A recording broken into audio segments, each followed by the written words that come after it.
Good morning. Today I am going to read you another book I found at my mom's house called Winnie the Pooh and Tigger Too. She used to read me this book when I was a kid. Winnie the Pooh lived in an enchanted place called the 100-Acre Wood. One day, while he was thinking in his thoughtful spot, he was bounced by a springy character with stripes. "Hello, Pooh. I'm Tigger.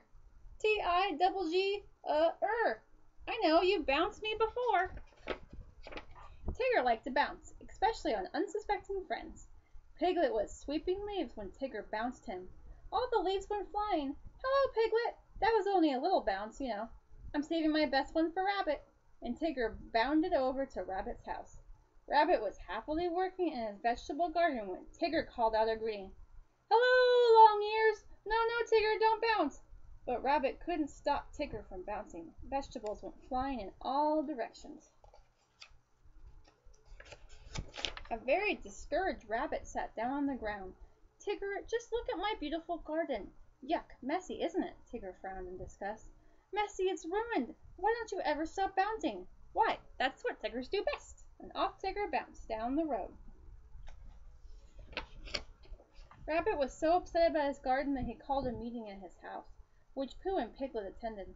"Attention, everybody. Something has got to be done about Tigger's bouncing, and I have a splendid idea. We'll take Tigger for a long explore in the woods and lose him.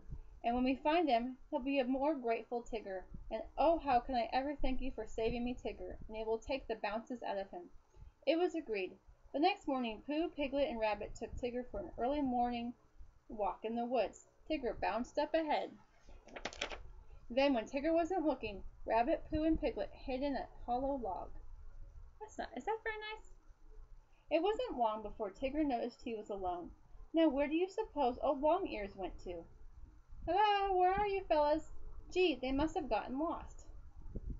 And Tigger bounced off to find his friends. When all seemed clear, Rabbit crept out of the log and called the others to join him. "You see, my splendid plan is working. Now we'll go and save Tigger." But as they walked on, they kept coming back to the same sand pit. Pooh, who was a bear of very little brain, had a thought. "Maybe the sand pit is following us, Rabbit." "Nonsense, Pooh. I know my way through the forest." And Rabbit left to prove he could find his way home. After Rabbit had been gone a while, Pooh felt a rumbling in his tummy. "I think my honey is calling me. Come on, Piglet. My tummy knows the way home. We need to go eat honey." Just then, who should appear but Tigger. He happily bounced Pooh and Piglet. "I thought you fellows were lost." It turned out that the only one who was lost was Rabbit. All alone in the woods, he jumped at every noise. Rabbit grew more and more frightened.